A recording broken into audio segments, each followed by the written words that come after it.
He took my entire life savings with a calm smile, promised me loyalty, and then erased me from his life as if I had never existed.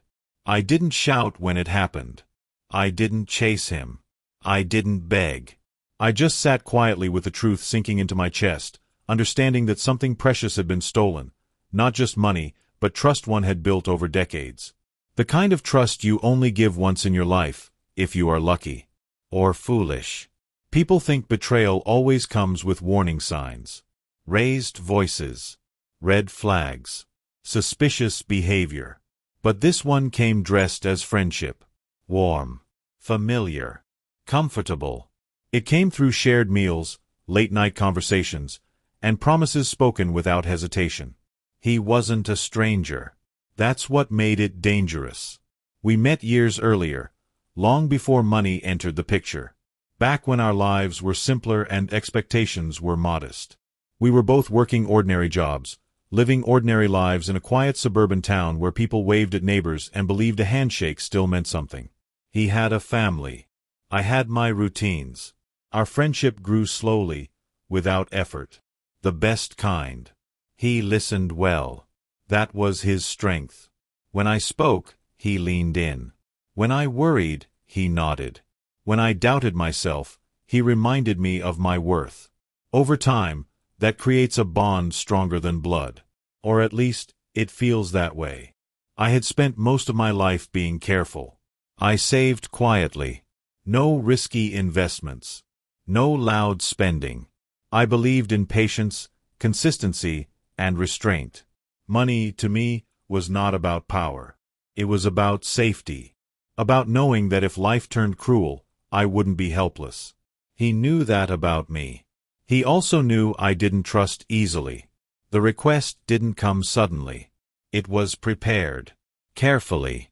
Over months of casual conversations. Complaints about stress. Stories about missed opportunities. Regret wrapped in optimism. He never asked directly at first. He let the idea sit between us, unspoken but visible. "I just need one clean chance," he once said, staring at his coffee like it held answers. After that, everything changes. I didn't respond. I didn't need to. He wasn't talking to me. He was planting something. Weeks later, he spoke again. This time clearer. Calmer.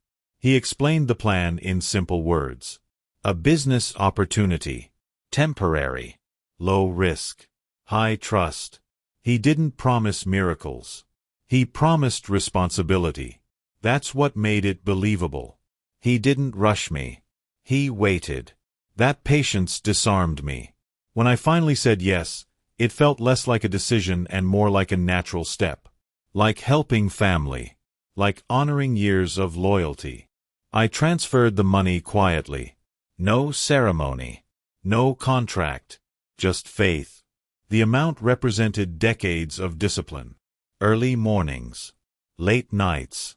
Missed comforts. It was everything I had saved for security. For peace. He thanked me like a brother. For a short while, everything seemed normal. He called. He updated me. He reassured me. Small details. Just enough to keep my mind calm. I didn't interfere. I didn't ask too much. Trust, once given, doesn't interrogate. Then the silence began. At first, it was innocent. Missed calls. Delayed replies. Excuses that sounded reasonable. Busy days. Unexpected issues. I told myself not to panic. Trust doesn't panic either. But silence has weight. And this silence grew heavier each day. One morning, I realized I hadn't heard his voice in weeks. I called again. Straight to voicemail. I sent a message. Delivered. No reply. Another message. Still nothing. Then I noticed something small. My message status changed. No longer delivered. Just sent. That's when the truth arrived without knocking. I tried his social media. Gone. I searched his number. Blocked. He didn't argue with me. He didn't explain. He didn't apologize. He erased me. That moment didn't feel dramatic. It felt cold. Like standing alone in an empty room after everyone has left without saying goodbye. My body didn't shake. My heart didn't race. Something quieter happened. Clarity. I understood then that anger would give him power. Panic would make me weak. Chasing him would reduce me to noise. So I did nothing. I sat with the betrayal until it stopped burning and started teaching. I replayed every conversation.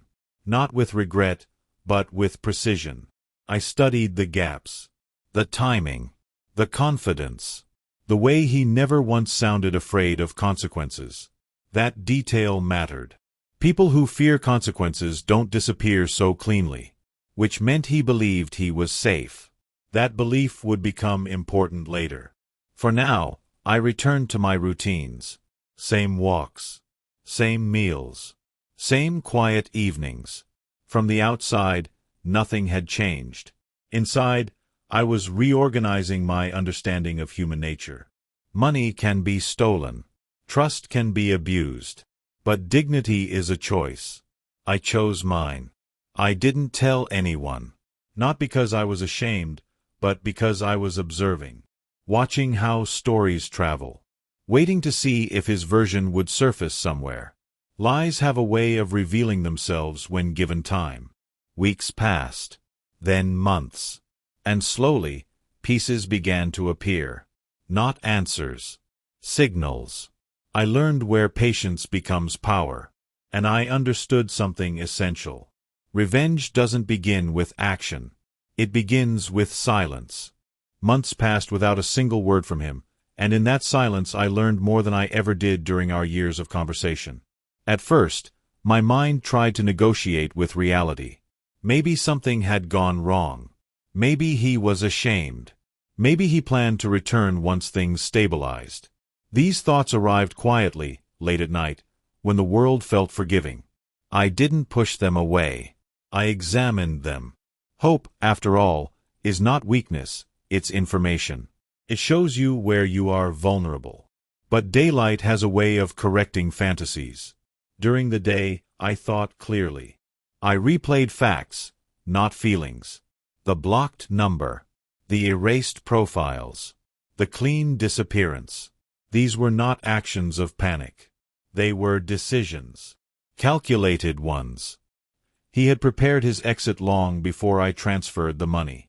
That realization didn't hurt the way betrayal usually does. It sobered me. Like realizing the floor you trusted was never solid. You don't cry about gravity. You adjust how you stand. I went back to work. People greeted me the same way they always had. No one knew anything was missing from my life, because I made sure nothing visible was gone. I spoke when spoken to. I listened more than usual. There's a strange advantage to being wronged quietly. You become invisible. And invisible people notice everything. One afternoon, during a routine conversation, I heard his name spoken casually by someone who didn't know what it meant to me. Just a passing mention. No emotion attached. That was the first sign. I didn't react. I asked a neutral question. Simple. Curious. The kind that doesn't reveal interest. The answer was brief. Vague. But it confirmed something important. He hadn't vanished completely. People who disappear from one life often reappear confidently in another. They believe distance equals immunity. They assume silence equals surrender. I let that assumption grow. I began asking small questions in different places, at different times. Never the same way. Never too often. I didn't chase information. I let it drift toward me. And slowly, fragments formed a shape. He had relocated. Not far. A neighboring town. Different routine. Same habits. People don't change patterns under pressure. They repeat them. I also learned something else. He was telling a story. Not about me. Not directly. But about his past. About sacrifices. About ungrateful people. About how he had been misunderstood. He spoke carefully. He didn't accuse anyone by name. That's how you stay believable. Listening to that secondhand was enlightening. Lies, when polished, reveal more about the liar than the victim. His version positioned him as patient, unlucky, and principled. That consistency told me he had rehearsed it, which meant he expected questions someday. Still, I did nothing. Silence, when maintained long enough, begins to unsettle the guilty. They expect confrontation. They prepare for anger. When none arrives, they wonder what they've missed. I waited. I focused on rebuilding stability where I could. Not the money, that would come later, but my internal balance. I read. I walked. I reduced noise. When you're planning something quietly, clarity matters more than speed. People think revenge is driven by rage. It isn't. Rage burns too fast. What lasts is resolve. One evening, while sorting through old records, I found something I had forgotten. A detail so small it almost felt irrelevant at the time. A conversation. A passing remark he had made long ago, back when trust was easy. He had spoken about pressure, about mistakes, about needing to stay ahead of consequences. At the time, I had interpreted it as stress. Now, with context, it sounded like habit. I realized then that I wasn't his first solution. That knowledge didn't make me feel special. It made me feel prepared. I started documenting everything I could remember. Dates, phrases, promises. Not emotionally. Precisely. Memory becomes unreliable when mixed with disappointment. Writing removes interpretation. As I wrote, a pattern emerged. He had always been careful with wording, always avoided absolute commitments, always framed outcomes as shared hopes, not guarantees. He knew how to leave doors open behind him. That skill hadn't developed overnight.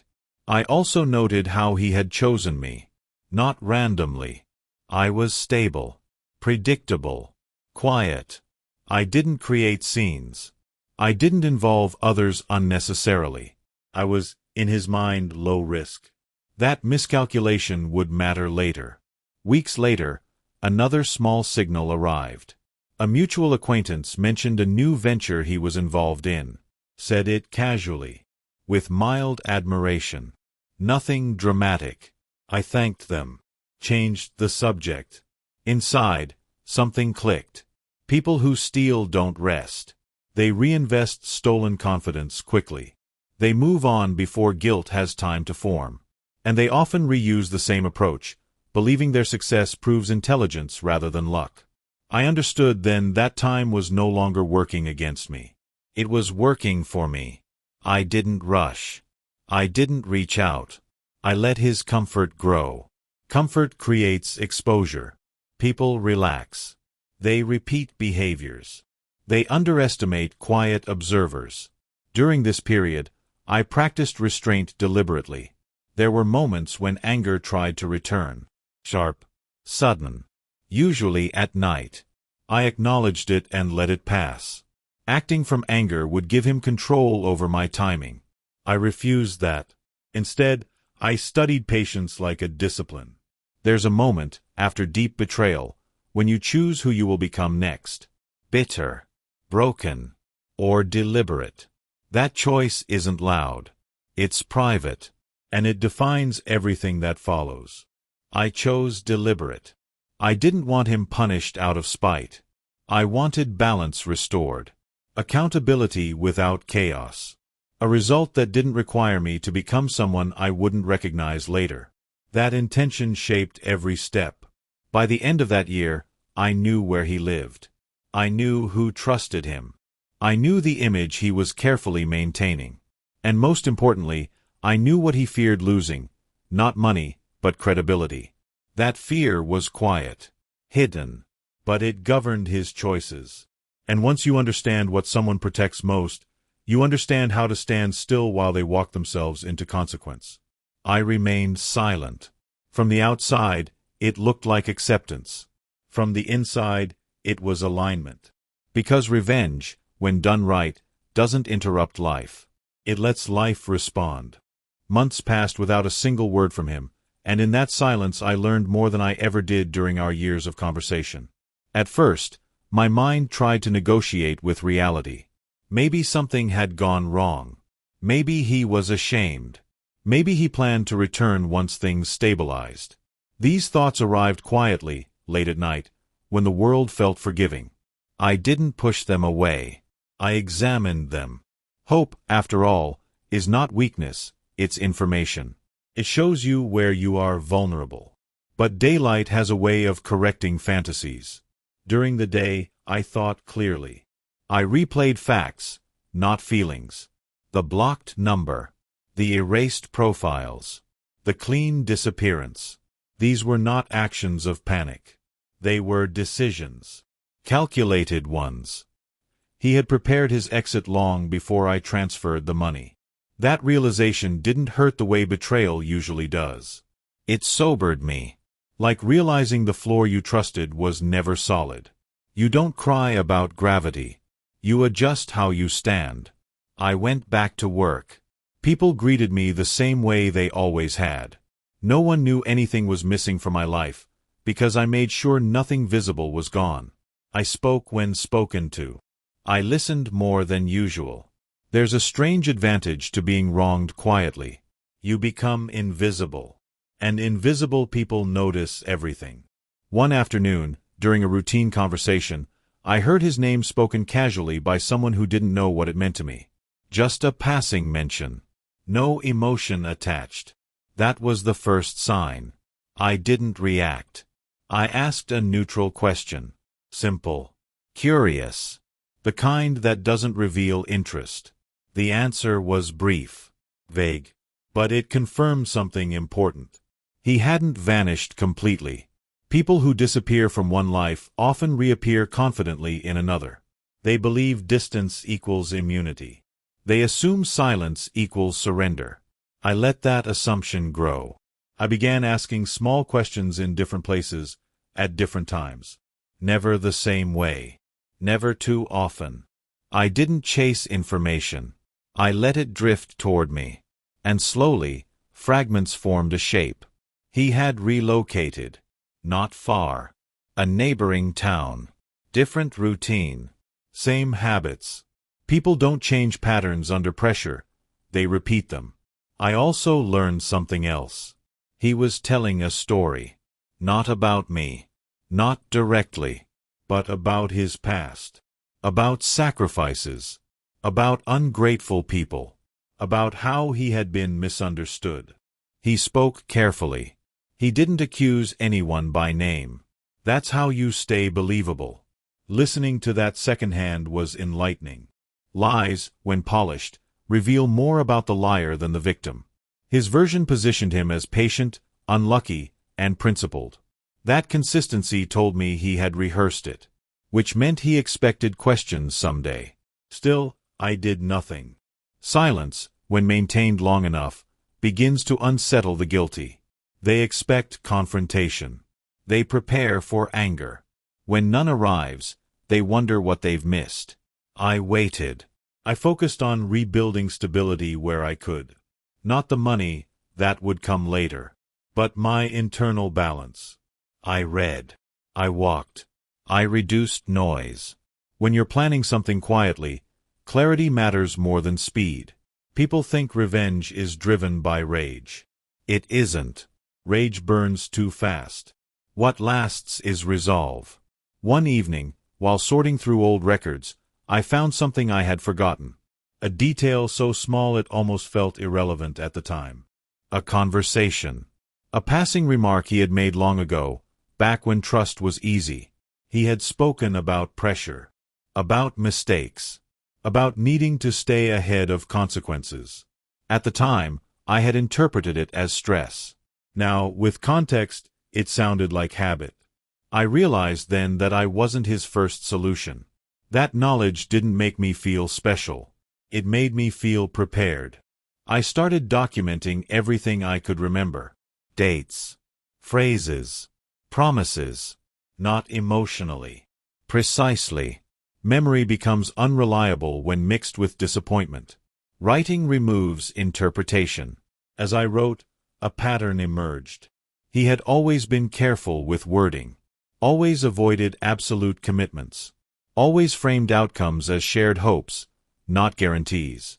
He knew how to leave doors open behind him. That skill hadn't developed overnight. I also noted how he had chosen me. Not randomly. I was stable, predictable, quiet. I didn't create scenes. I didn't involve others unnecessarily. I was, in his mind, low risk. That miscalculation would matter later. Weeks later, another small signal arrived. A mutual acquaintance mentioned a new venture he was involved in. Said it casually, with mild admiration. Nothing dramatic. I thanked them. Changed the subject. Inside, something clicked. People who steal don't rest. They reinvest stolen confidence quickly. They move on before guilt has time to form. And they often reuse the same approach, believing their success proves intelligence rather than luck. I understood then that time was no longer working against me. It was working for me. I didn't rush. I didn't reach out. I let his comfort grow. Comfort creates exposure. People relax. They repeat behaviors. They underestimate quiet observers. During this period, I practiced restraint deliberately. There were moments when anger tried to return.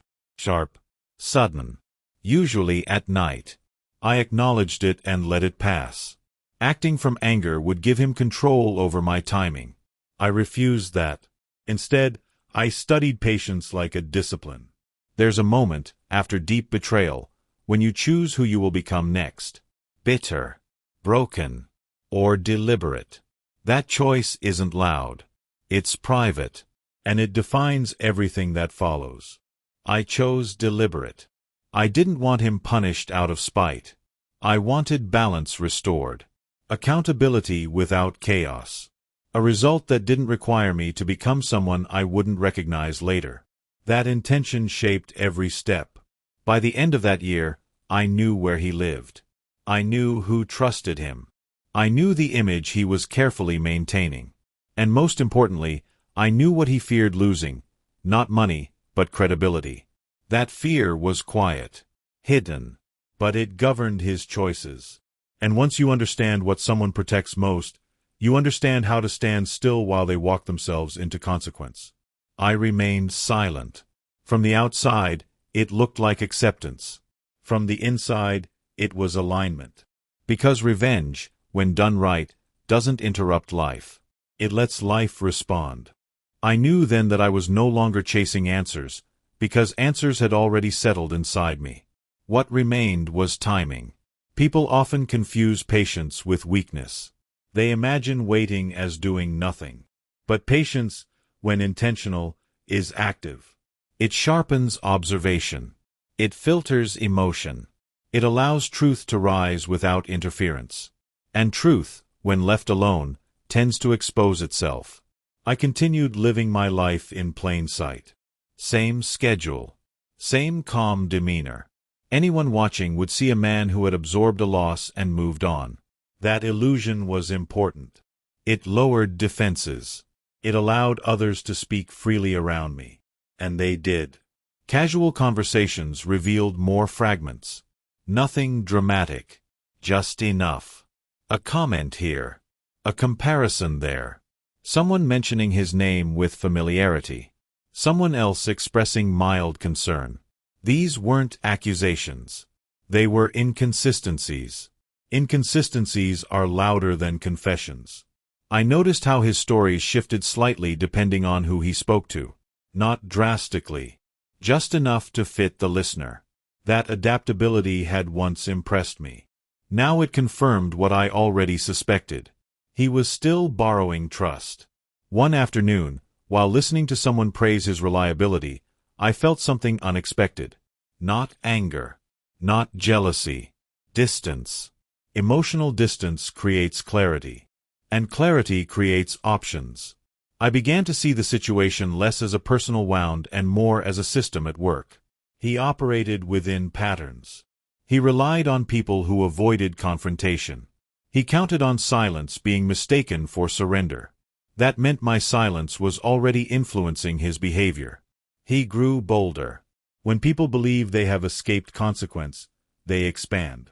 They take larger risks. They speak more confidently. They reduce safeguards. That expansion is subtle at first, but inevitable. I watched it happen. His name appeared more often. His involvement in projects became visible. He positioned himself as dependable. The same role he had played with me. I recognized the structure immediately. And I recognized the flaw. He was building on unstable ground. I didn't interfere. Interference would warn him. Instead, I prepared myself internally for the moment when truth would need a witness. Not an accuser. A witness. That distinction mattered. I wasn't interested in dragging him down. I wanted to stop him from standing on lies. Gravity would do the rest. During this time, I revisited the reason I had lent him the money in the first place. Not to blame myself, but to understand my own role clearly. I had believed in shared history. In character over paperwork. In loyalty over leverage. Those beliefs weren't wrong. They were incomplete. Wisdom doesn't erase trust. It refines it. I made peace with that. There were days when I imagined confronting him, asking why, demanding explanation. But those imagined conversations always ended the same way. With nothing restored. No growth. No balance. Confrontation would give him a chance to reshape the narrative. Silence denied him that chance. Eventually, I noticed something else. A subtle change in how others spoke about him. Less certainty. More qualifiers. Phrases like, as far as I know, and, from what I've heard. Doubt was entering the room quietly. Doubt spreads faster than truth when people feel misled. I didn't fuel it. I didn't correct it. I let it exist. By then, I understood that the real shift wasn't happening around him. It was happening within me. I was no longer defined by what I had lost. I was defined by how calmly I was willing to let events unfold. That calm was not passive. It was deliberate. I organized my records. I preserved messages. I kept timelines intact. Not obsessively. Methodically. Just in case truth ever needed structure. I wasn't planning a move. I was preparing for inevitability. Because stories built on deception collapse under their own weight. They don't need to be pushed. They just need time. As the first year after the betrayal came to an end, I felt something settle permanently inside me. Not closure. Readiness. I no longer wondered if justice would come. I wondered how quietly it would arrive. And I was content to wait. Because the moment someone believes they've won without consequence is usually the moment they stop looking behind them. And that's when the ground begins to shift. He didn't know it yet, but the moment he blocked my number, he also froze our story in place. Everything after that became movement on his side alone. I had already learned the hardest lesson. That money can vanish in an instant, but character reveals itself slowly. And once revealed, it cannot be unseen. Part of me wished I had learned it cheaper. Another part understood that some lessons only come at full price. By the time the second phase of my life began, I was no longer reacting.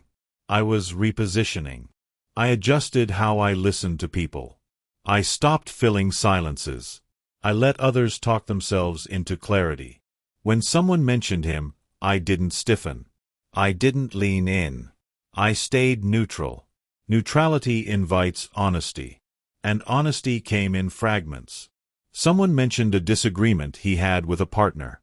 Another spoke of a delayed payment. Another joked about his charm and how it always worked until it didn't. None of them connected these moments. But I did. I realized then that my role was not to expose him. It was to outlast him. People like him rely on momentum. On constant forward motion. On new faces before old questions catch up.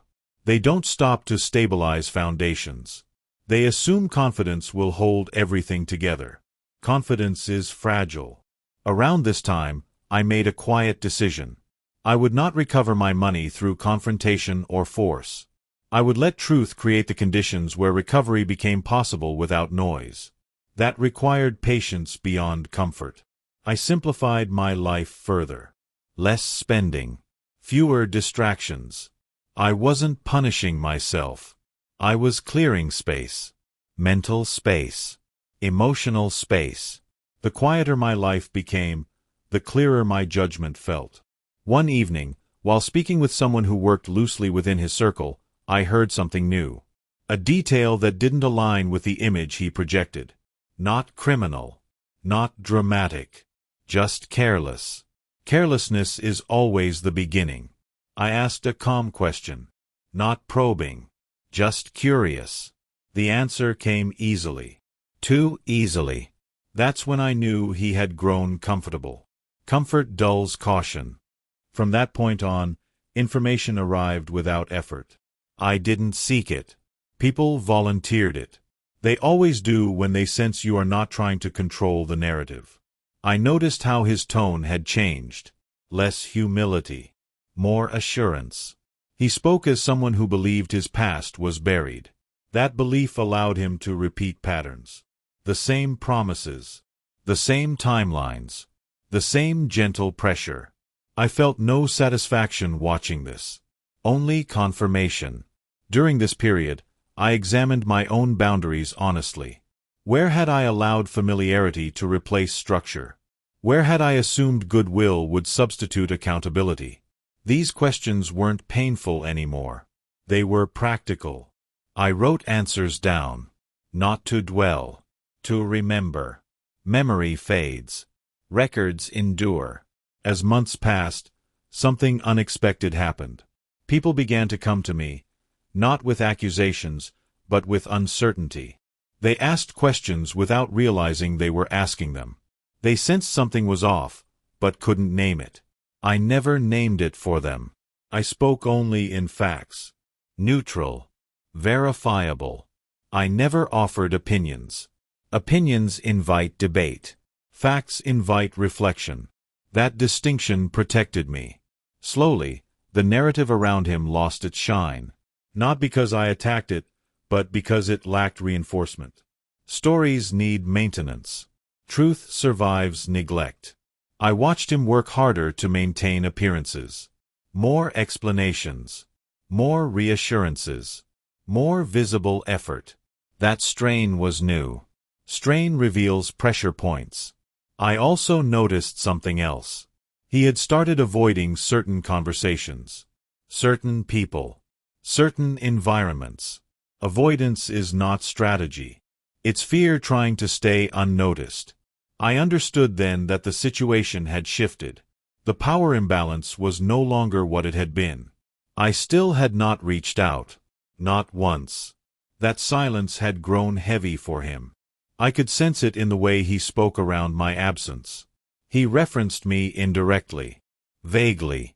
As if ensuring I remained undefined. Undefined things cause anxiety. I remained undefined. Inside, I felt no rush. No hunger for a moment of triumph. The need to win had dissolved. What remained was alignment. Between who I was, what had happened, and what I was willing to allow next. That alignment gave me peace. By the end of this segment of my life, I knew the turning point was approaching. Not because I forced it, but because systems under strain eventually seek release. And when they do, they reveal exactly where they were weakest. I was ready to witness that moment. Quietly. Patiently. Without raising my voice. Because the most effective justice does not announce itself. It arrives when resistance is exhausted. The closer I looked, the clearer it became that his confidence was no longer effortless. It had edges now. Sharp ones. He spoke faster. Explained more than necessary. When people do that, they are not convincing others. They are convincing themselves. That shift didn't come from guilt. It came from exposure. Exposure doesn't always mean being caught. Sometimes it means being seen just enough to feel vulnerable. I continued to live quietly. No sudden changes. No visible moves.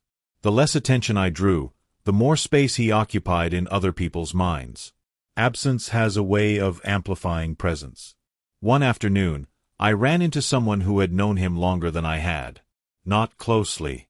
Just long enough to notice patterns. We spoke briefly, casually, as two people with no agenda. During that conversation, they mentioned something I hadn't known. A past disagreement. Money-related. Resolved, apparently. But the resolution had come quickly. Too quickly. Quick resolutions often mean quiet concessions. I didn't ask follow-up questions. I didn't need to. That single detail completed a larger picture. He had done this before. Not at the same scale. Not as cleanly. But the structure was familiar. That realization removed the last trace of personal confusion I carried. This wasn't about me. I wasn't chosen because of something I lacked. I was chosen because of what I had. Trust. Stability. Silence. Understanding that released me from self-blame entirely. From then on, my attention shifted away from him as a person and toward the environment around him. Who enabled him? Who questioned him? Who benefited from staying quiet? Every system survives through shared convenience. I watched where inconvenience began to form. There were delays now. Projects that didn't move as smoothly. Payments that required follow-up. Meetings that ended without clarity. Small disruptions. Individually harmless. Collectively telling. I noticed how he responded to pressure. He deflected upward. Blamed timing. Referenced obstacles beyond his control. He didn't own problems. He narrated them. Narration works until it doesn't. At some point, someone always asks for numbers. That point was approaching. Still, I remained distant. I didn't want proximity. Proximity creates entanglement. Distance preserves objectivity. I needed objectivity more than validation. There were moments when people hinted that I should speak up, that I should clear the air. I declined politely. I said nothing was necessary. That response confused them. Confusion is powerful. When expectations are unmet, people reevaluate assumptions. They start asking why. Why wasn't I angry? Why wasn't I demanding answers? Why wasn't I chasing resolution? Because I had already resolved something internally. I had accepted the loss. And acceptance changes posture. Once you accept what you cannot immediately change, you stop reacting. You start observing. And observers rarely lose. I noticed how often he mentioned integrity. How frequently he emphasized transparency. These words appeared in his speech more often as doubt grew around him. People who live these values don't repeat them. They demonstrate them. That contrast didn't go unnoticed. At the same time, I made sure my own conduct remained steady. No bitterness. No subtle accusations. I refused to become a mirror of his behavior. Revenge that changes your character is not revenge. It's surrender. That principle guided everything. Late one evening, I reviewed my notes. Not because something urgent had happened, but because consistency matters. Patterns reveal themselves only when you step back far enough. What I saw confirmed my patience. He was no longer in control of the narrative. Not because I took it from him. Because he overused it. When someone explains too much, they lose authority. When they reassure too often, they invite doubt. When they avoid specifics, specifics become the focus. I could feel the shift. The invisible tension that forms before change. Like the moment before a storm breaks, when the air feels heavy but silent. I didn't need to act. Others would. And when they did, they would need clarity. Structure. Facts without emotion. I had those. Not to accuse. To answer. That distinction kept me calm. As this phase continued, I noticed something else. He had stopped growing. His energy was no longer creative. It was defensive. Defensive energy doesn't build. It preserves.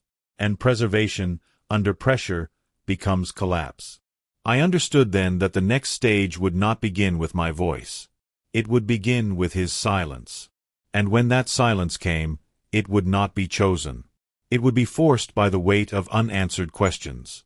I stayed ready, not tense. Ready. Because readiness is quiet confidence. And quiet confidence doesn't rush. By the time his silence began to stretch in unfamiliar ways, I understood that the balance had shifted without anyone announcing it. He was still present, still active, still speaking, but something essential had thinned. His responses came later. His tone carried caution. The ease that once surrounded him had faded, replaced by careful calculation. People sensed it even if they couldn't name it. Silence has many forms. There is the silence of confidence, and there is the silence of containment. His was the second. I heard it in the pauses before he answered questions. I saw it in the way he checked reactions before continuing a story. These were not dramatic changes. They were subtle. But subtlety is where truth lives. At this stage, I became even quieter. I declined invitations. I shortened conversations. I stayed peripheral. When attention narrows, it sharpens. I didn't want to be a factor. I wanted to be a constant. Something others could compare against. People began to notice the contrast. Without intending to, they measured his behavior against my stillness. That comparison wasn't my doing. It emerged naturally. One evening, someone asked me directly if I trusted him. The question surprised them as much as it surprised me. I didn't answer immediately. I let the space sit between us. Silence invites reflection. Then I said something simple. I trust patterns more than promises. Nothing more. That sentence traveled farther than I expected. Not because it accused him. Because it applied everywhere. From that point on, conversations changed tone. People stopped praising him openly. They spoke more carefully. They asked questions among themselves instead of repeating his assurances. The room had shifted. He noticed. You can always tell when someone feels the ground move under their feet. They overcorrect. They try to regain control through explanation, through presence, through persuasion. He did all three. But persuasion only works when the audience is undecided. Once doubt enters, persuasion feels like pressure. And pressure creates resistance. I remained absent. That absence grew uncomfortable for him. I could tell by the way my name surfaced unexpectedly. In conversations I wasn't part of. Always indirectly. Always cautiously.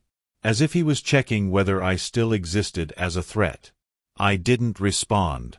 There's a strange freedom in no longer needing acknowledgement from the person who wronged you. It dissolves power dynamics. It turns their concern into noise. Internally, I felt settled. The urgency had drained away completely. I wasn't waiting for a moment anymore. I was living within one. I also noticed how others began to position themselves differently. They asked for documentation. They requested clarity. They slowed decisions. These weren't confrontations. They were precautions. Precautions signal mistrust. Mistrust doesn't need an enemy. It needs uncertainty. That uncertainty was now permanent. I reviewed my records one last time during this phase. Not to prepare an attack, but to ensure my memory stayed clean. Facts age well. Emotion does not. I wanted facts. I also made a decision that surprised even me. If the opportunity came to recover my money quietly, I would accept it without celebration. Without statements. Without demands for apology. Not because he deserved mercy. Because I deserved closure without contamination. I wasn't interested in humiliating him. Humiliation invites retaliation. I wanted resolution that ended the story, not extended it. That intention clarified everything. As this segment of time came to a close, I felt a subtle certainty settle into place. Something was about to happen. Not because I sensed danger, but because systems under tension always seek release. He could no longer maintain momentum. And when momentum stops, gravity takes over. I stayed still. Because sometimes the most decisive move is to let someone continue walking forward until they reach the edge on their own. And when they look back, they realize no one is chasing them. Only watching. Quietly. Patiently. Prepared. The first real crack didn't come with noise. It came with hesitation. People began pausing before agreeing with him. Just a second longer than usual. Just enough to notice.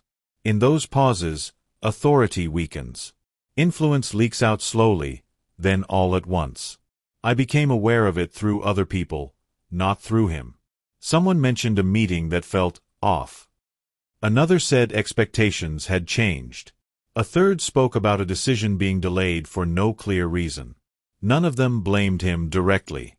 They didn't need to. When trust erodes, blame becomes unnecessary. I stayed exactly where I was. There is a temptation, when you sense the shift, to step forward, to guide it, to speed it up. I resisted that temptation deliberately. Interference would have made me visible. Visibility would have given him something to point at. Instead, I allowed events to keep their natural rhythm. That rhythm slowed. I noticed how often he started sentences with explanations instead of conclusions. He spoke as if anticipating doubt before it was voiced. That habit reveals insecurity. Confident people state outcomes. Insecure people justify process. Others notice too. I heard that questions were being asked privately. Not confrontational ones. Clarifying ones. Requests for timelines. Requests for documentation. Requests for reassurance that had to be repeated. Repetition is a warning sign. At the same time, his charm intensified. He became more present, more available, more generous with words. Charm, when overused, feels like compensation. I had once mistaken that charm for warmth. Now I recognized it as insulation. Insulation works until pressure builds from within. One evening, I found myself thinking about how easily things might have gone differently. How one document, one boundary, one pause could have changed the outcome. That thought arrived briefly and left just as quickly. Regret had no role anymore. It had already taught what it could. What mattered now was observation. I learned that someone had questioned a detail in one of his explanations. Not aggressively, casually. The kind of question that sounds harmless but lingers. He answered it smoothly, but the answer didn't travel well. It changed slightly when repeated. That inconsistency created its own gravity. I didn't confirm it. I didn't deny it. I let it circulate. People trust their own conclusions more than information handed to them. I respected that instinct. As pressure increased, I noticed he began narrowing his circle. Fewer voices. Fewer perspectives. He leaned toward those who had benefited from staying aligned with him. That narrowing felt strategic, but it was actually reactive. When people shrink their world, they lose early warning systems. Meanwhile, my life remained quiet. Predictable. Almost invisible. I spoke to fewer people than before. I conserved energy. I treated my time carefully. When you are no longer driven by outcome, you can afford patience. There was a moment, subtle but clear, when someone reached out to me with an indirect question. They didn't mention him by name. They didn't reference money. They asked about my experience with trust. I answered honestly, but narrowly. I've learned that trust doesn't disappear all at once, I said. It thins. And by the time you notice, it's already gone. That was enough. After that, people stopped asking me questions. Not because they had no doubts, but because they had reached their own conclusions. My role as a silent reference point was complete. I sensed his awareness of this shift through behavior, not words. He became cautious around people he once dominated conversationally. He listened more. Not to understand, but to monitor. Monitoring is exhausting. Fatigue began to show. He missed small details. Forgot minor commitments. responded slower. These things accumulate. People forgive one or two. They question patterns. Patterns were now visible. Still, nothing dramatic happened. No confrontation. No exposure. No collapse. Just a gradual tightening of space around him. That tightening was important, because it created urgency on his side, not mine. Urgency changes decision-making. At some point during this phase, I realized something that surprised me. I no longer wanted an apology. Not because I wouldn't accept one, but because it had lost meaning. Apologies matter when relationships still exist. This one had ended the moment he blocked my number. What I wanted now was balance. Balance doesn't require words. It requires alignment between actions and consequences. As tension grew, I noticed he began testing reactions. He floated ideas, made statements designed to provoke reassurance. When reassurance didn't come easily, he adjusted tone. Adjustment signals vulnerability. I remained untouched by it. One afternoon, someone mentioned that he was under pressure lately. They said it sympathetically. I nodded. Pressure reveals structure. Weak structures strain. Strong ones adapt. His was straining. I didn't feel satisfaction watching this. Only confirmation that patience had been the correct path. Quiet endurance had allowed reality to speak without distortion. I also became aware that recovery was now possible. Not guaranteed, but possible.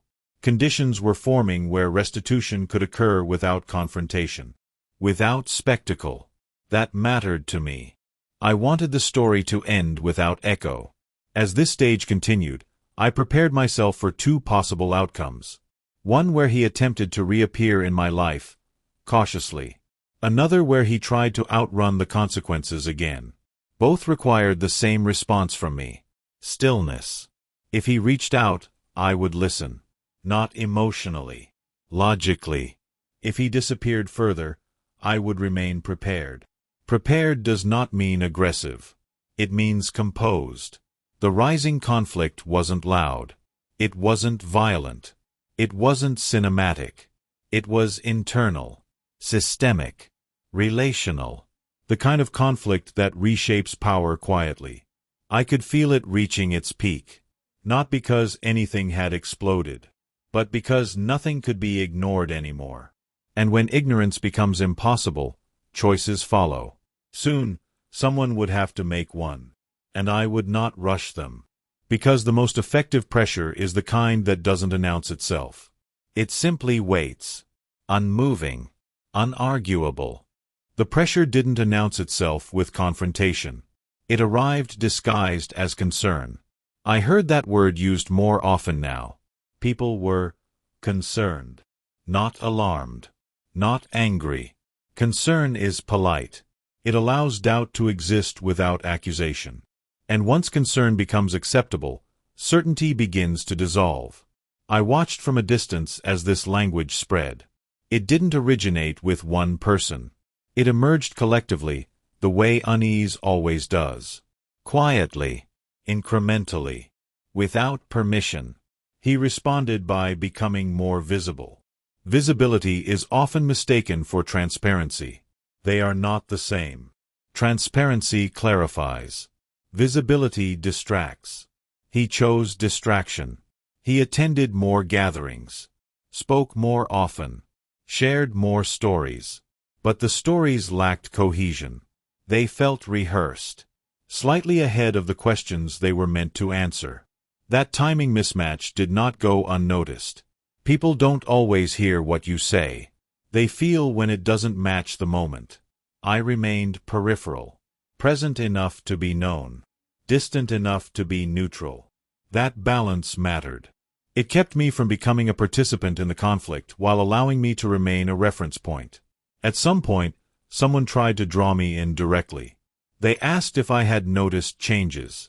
The question was careful, respectful. It carried curiosity, not accusation. I responded with restraint. Change doesn't bother me, I said. Inconsistency does. That was all.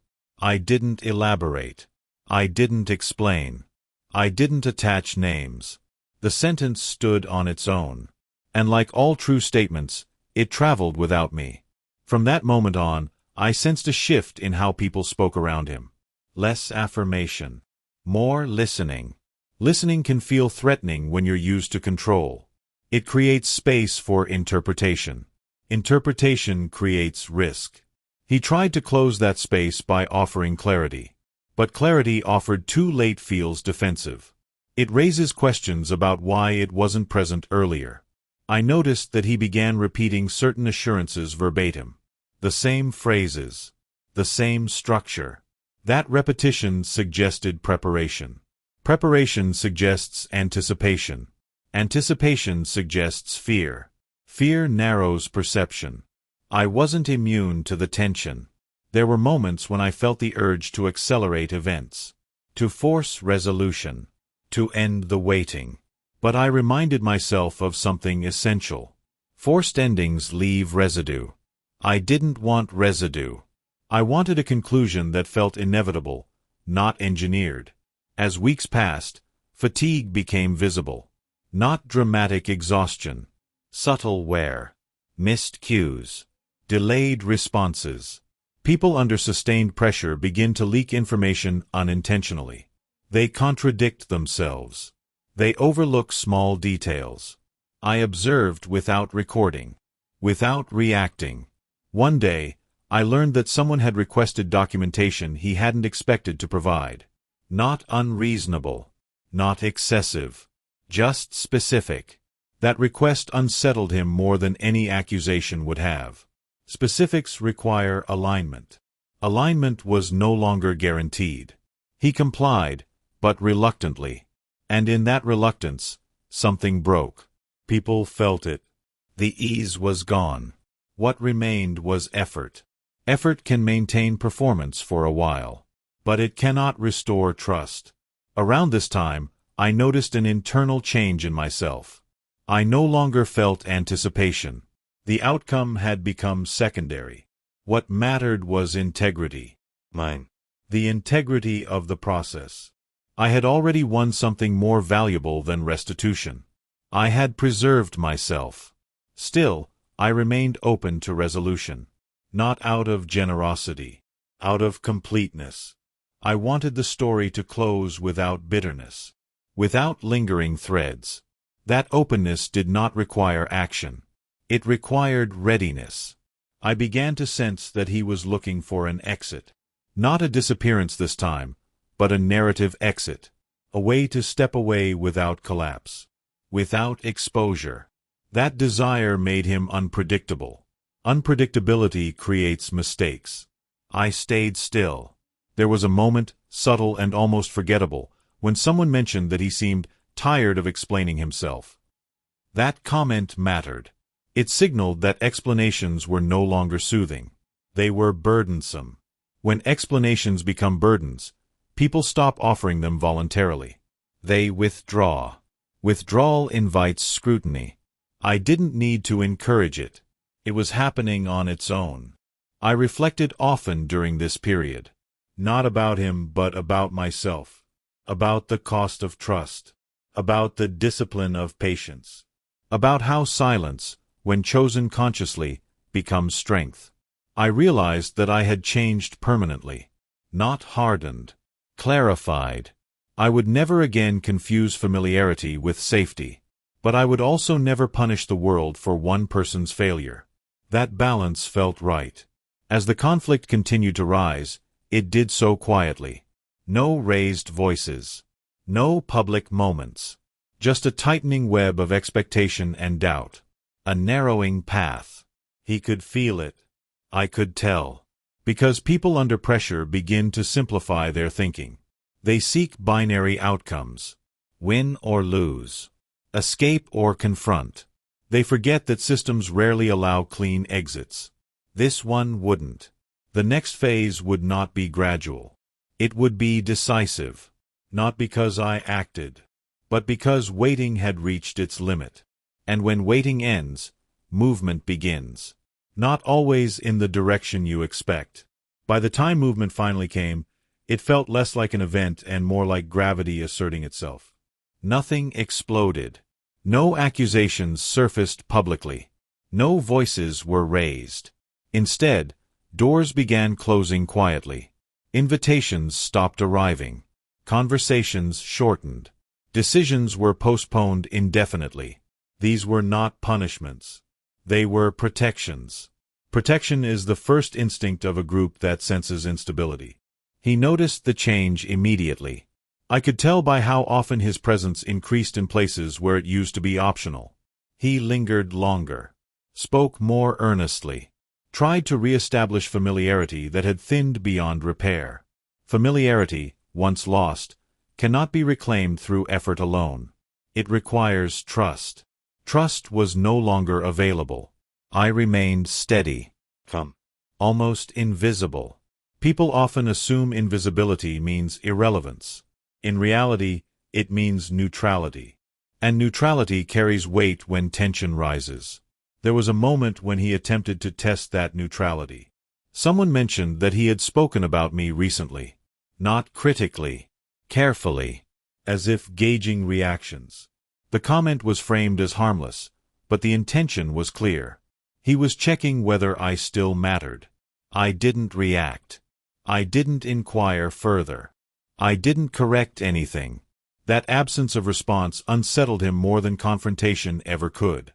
When people expect resistance and receive silence, they imagine resistance where none exists. That imagination exhausts them. Over the next few weeks, the environment around him changed noticeably. Meetings became procedural.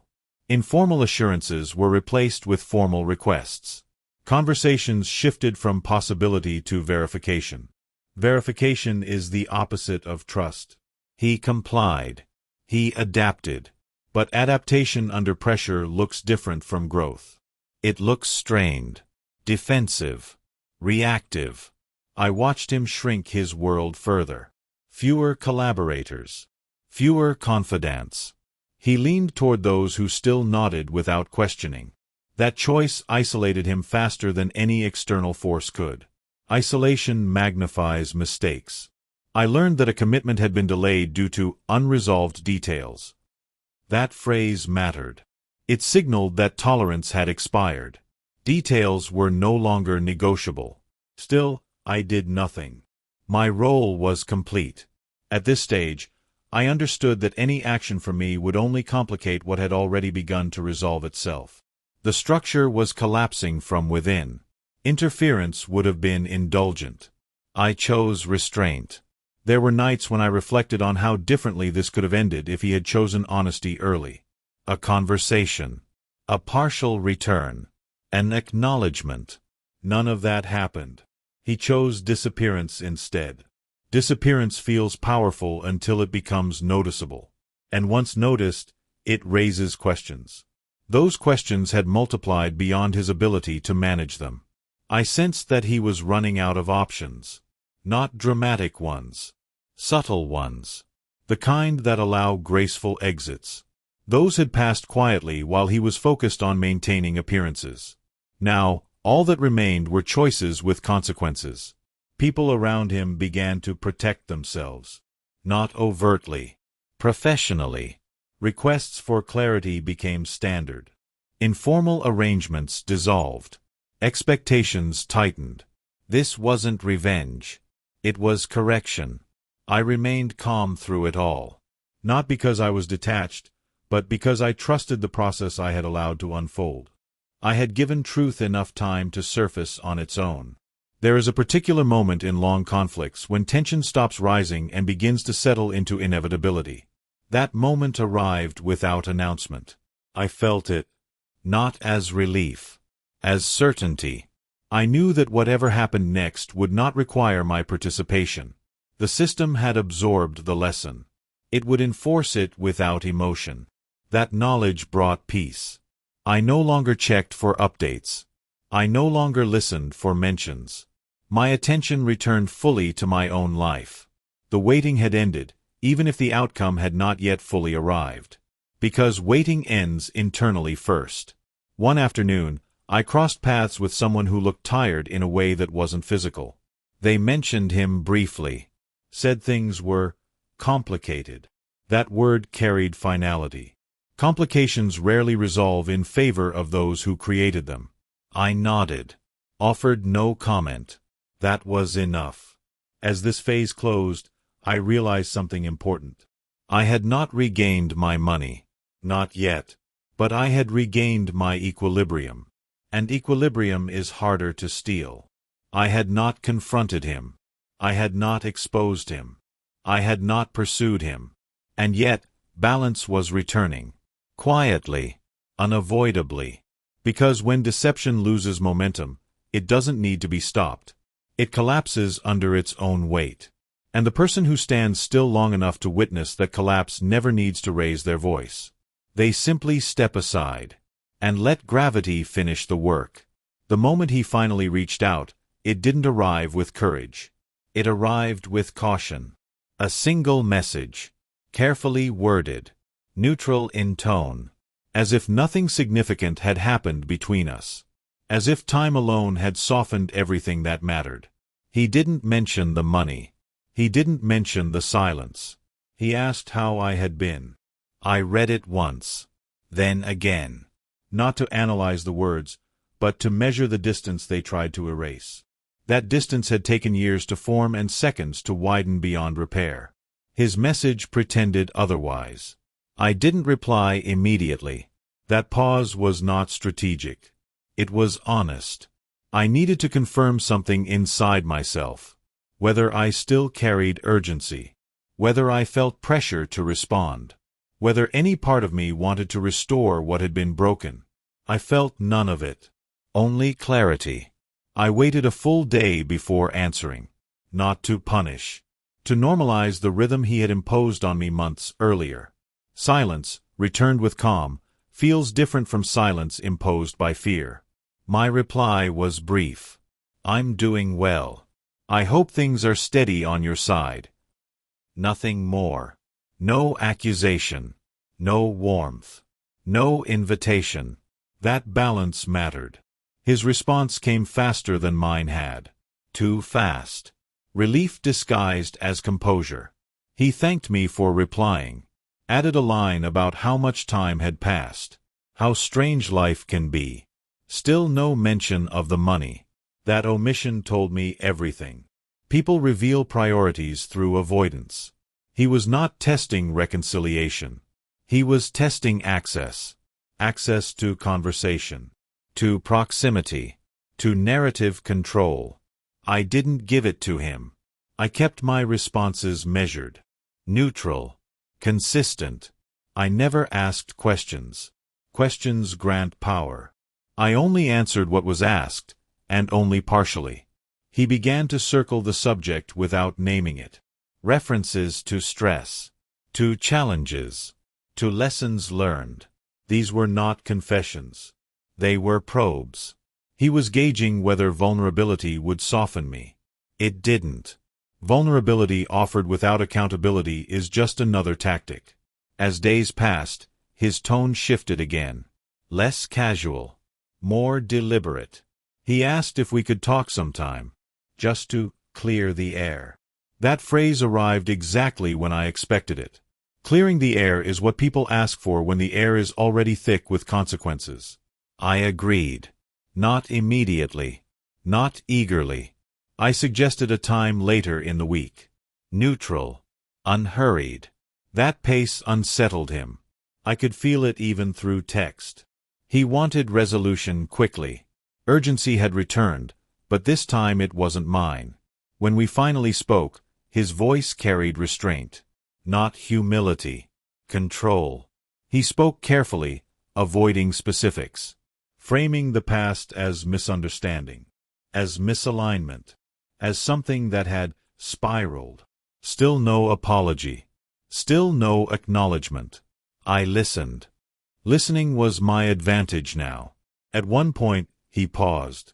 The kind of pause people use when they expect reassurance. I offered none. Silence invites truth, but it also reveals fear.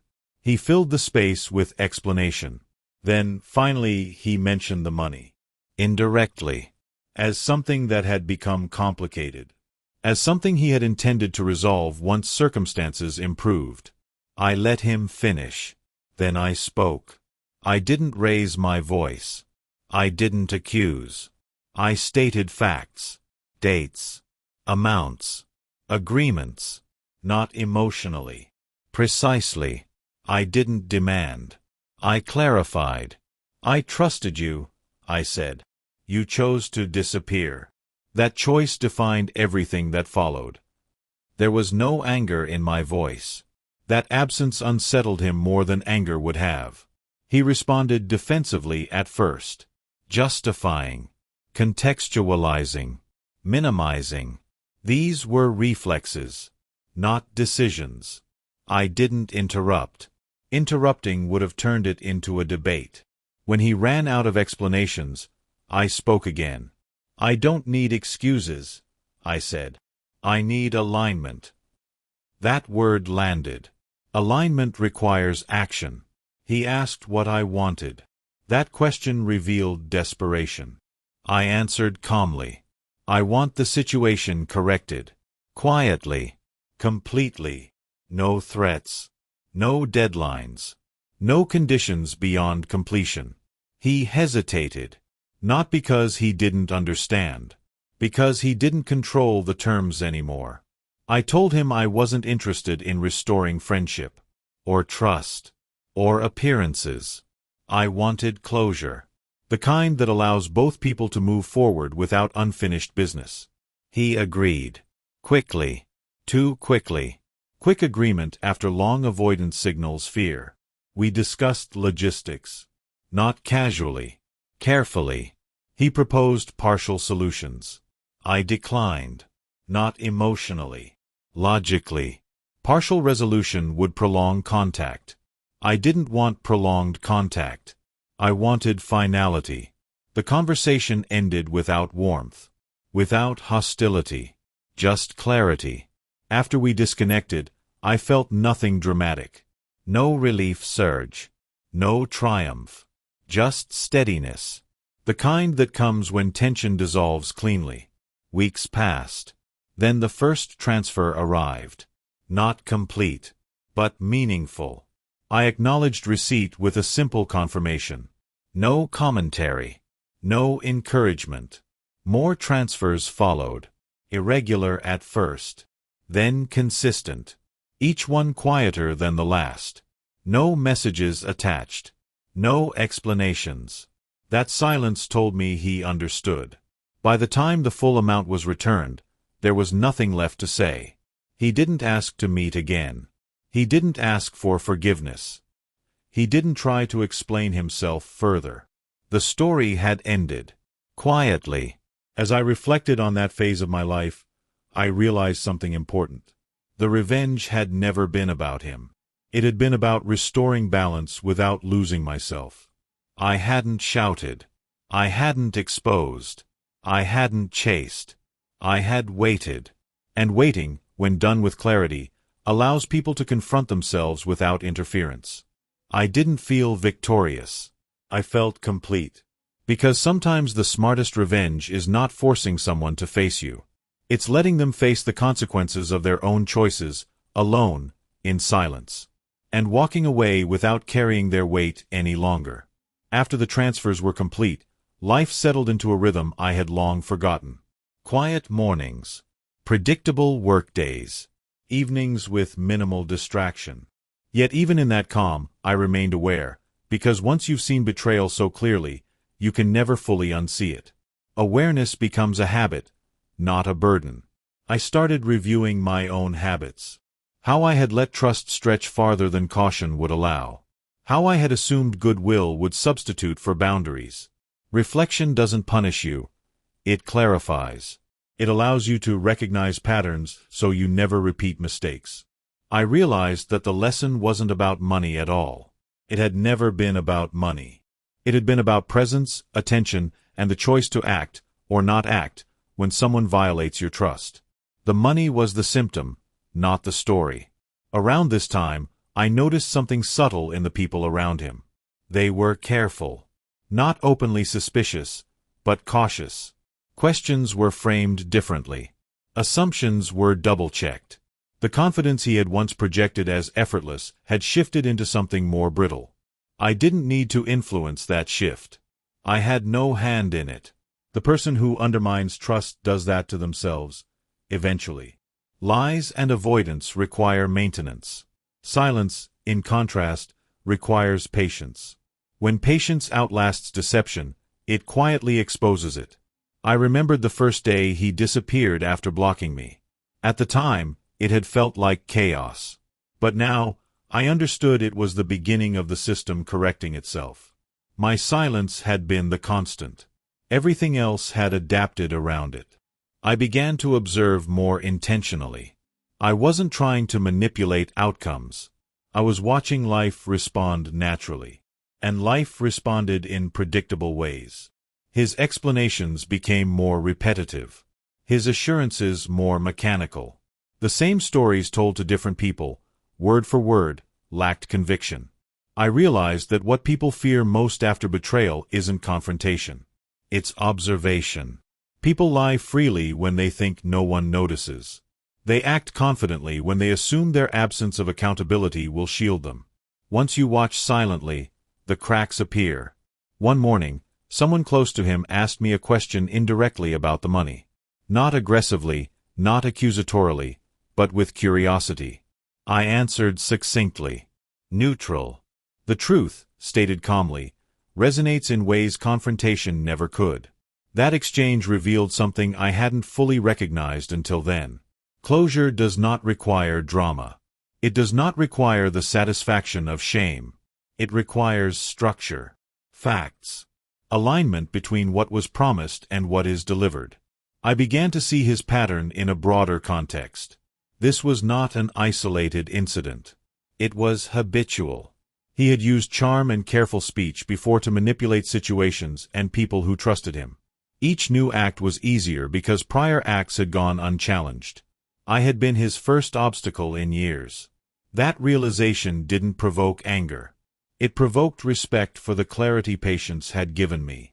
The waiting had been active, even if it had appeared passive. Observation had become my tool. Silence, my weapon. Awareness, my shield.